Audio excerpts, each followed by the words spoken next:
Oke, sistem ya berarti ya, Iya, politik adalah suatu sebuah sistem untuk bagaimana negara itu nanti bisa berjalan, gitu kan. Oke, secara Ini jawabannya akademis banget ya. Ya dosen kayaknya. Kelihatan anak kuliah bener gitu loh. tapi Aku tadi udah seneng nih. udah Aku di seneng nih. disclaimer kalau itu normatifnya Iya, gitu kan. Berarti ada yang nggak normatifnya gimana? Nah, ini aku seneng nih obrolannya kayak gini nih yang jadi hidup gitu kan. Jadi kita ngalir aja. Oke, kita ngalir aja ya. Oke. Aha, biar nggak tegang-tegang amat, biar nggak seperti kuliah gitu. Iya. Ada yang nggak normatifnya nggak berarti? Yang nggak normatif. Nggak Ya. normatifnya mungkin karena saya masih akademis sih, jadi saya hanya bisa melihat dari sudut pandang normatifnya.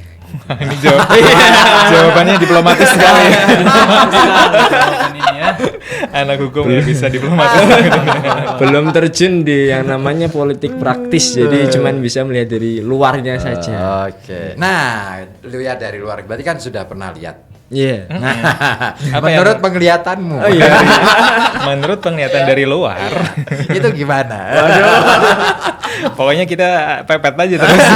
harus pepet. Iya, politik itu awalnya aku emang kayak kurang tertarik ya dengan politik, cuman karena seiring perkembangan zaman, dalam artian sekarang ini kita untuk melihat berita tidak harus melalui koran atau televisi, kadang kita buka HP pun sosial media seperti Instagram, kemudian TikTok yang sekarang trending ya, itu kita bisa lihat berita sekaligus. Jadi dari awalnya tidak sengaja menjadi wah kok apa namanya menarik nih untuk dibahas, ditambah lagi aku ini sebagai mahasiswa hukum yang dalam hal ini pasti ada bersinggungan. Jadi kalau menurutku sekarang ini politik itu penuh dengan seni, full of art. Wih. Dari politik belajar bahwa tidak ada yang namanya kawan atau lawan abadi.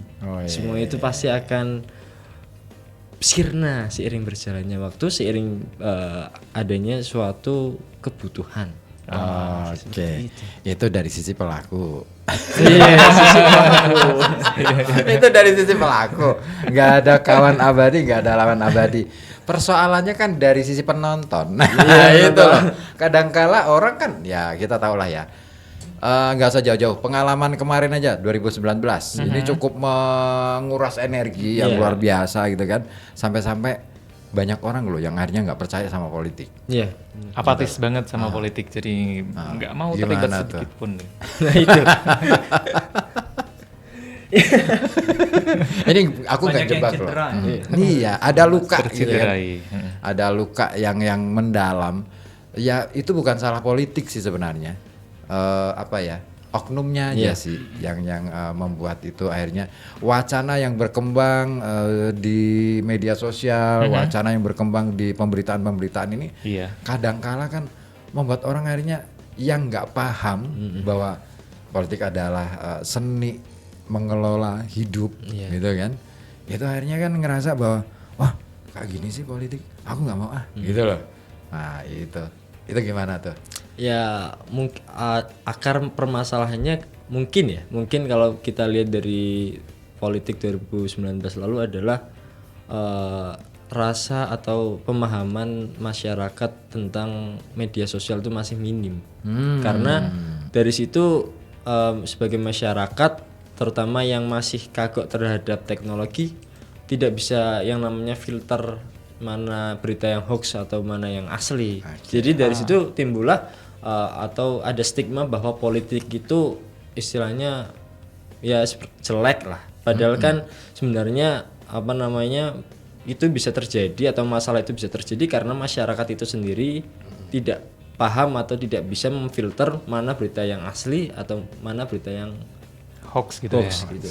Oh iya, belum lagi ada algoritma dari sosial media iya, gitu kan, betul. yang kadang-kadang bisa akhirnya menyesatkan ketika satu orang apa namanya nge-like satu postingan, ya akan muncul itu aja terus gitu. Terus ada apa? Pernah dengar kalau misal kita nge-like suatu kebaikan seseorang, nanti keburukan lawan muncul. Jadi algoritmanya dipermainkan seperti itu. Iya. Ya itulah kadang-kala. Aku kadang-kala begini juga kalau mainan di katakanlah YouTube lah ya. Satu kali ngeklik untuk nonton video itu, Terus nanti ya video-video lain yang berkaitan dengan hal itu gitu kan, dengan topik yang sama itu muncul. Nah, itu dia. Nah, padahal aku cuman penasaran aja nih. Oh, ini apa sih kontennya? Oh, kayaknya menarik nih dari judul gitu kan. Begitu aku klik, besok aku nonton lagi ke YouTube, baru beranda nih. Udah dipenuhi dengan konten-konten yang serupa atau bahkan mungkin saling bertentangan itu dengan topik yang sama. Iya. Nah, itulah kecanggihan ini ya, AI yang digunakan untuk algoritma sosial media, ya, sehingga orang jadi ketika tertarik satu hal ya udah jadi makin tenggelam di situ. Betul, makanya kita perlu pinter-pinternya bermain di media sosial. Nah, ini iya betul banget. Nah, ini kita udah kedatangan satu lagi. Iya. Kalau tadi ada Rangga dan Ishak, ini udah ada satu lagi. Kenalan dulu boleh deh, kenalan. Oke. Maaf terlambat ini. Oh, nggak apa-apa. Di sini tidak ada kata terlambat. Oh gitu. Yang ada adalah push up 20 kali. Berasa ospek lagi ya. Iya. Jangan ini senior. Ayo dek lari cepat gitu ya. Wah, pasti inget tuh aku. Aduh. Silakan. Kenalan dulu. Jadi kenalin, saya Haidar, bisa dipanggil Dida juga. Dida? Iya. Dida. Haidar jadi Dida. Ya aku juga nggak Iya, ngerti, boleh, kayaknya boleh. orang tua aku suka kiper ya. Ah. Jadi dinamain Dida panggilannya. Jadi terserah sih mau manggilnya siapa sama aja. Di sini sekarang jadi Direktur Eksekutif LKKP, bersama Mas Rangga sama Mas Ishak gitu. Wah, Direktur Eksekutif, mantap, keren. LKKP ya. Lingkar Kajian Kota Pekalongan. Lingkar Kajian Kota Pekalongan. Wah, tentu banyak hal yang dikaji di lingkaran tersebut ya. Namanya juga lingkar kajian. Banyak. Dan ini kita ngobrolin soal politik. Tapi sebelum ke Dida, tadi Isa kan mungkin udah dengar juga dari yang disampaikan sama Rangga. Kalau yang lebih banyak dilihat sama Ishak ini dari luar kah politik itu, atau Dari dalam. Ishak juga udah menyelami ke dalam-dalamnya? Enggak sih, kalau aku jadi penonton setia. Jadi penonton. Cuma emang dari mulai berarti ya, dari mulai waktu itu kan sempat jadi ketua OSIS juga. Itu mulai dari situ sih, udah hobi organisasi, masuk ke kampus pun itu waktu daftar BEM gitu tuh tadinya mau daftar yang enteng-enteng gitu, terus dimasukinnya di bidang kajian gitu-gitu.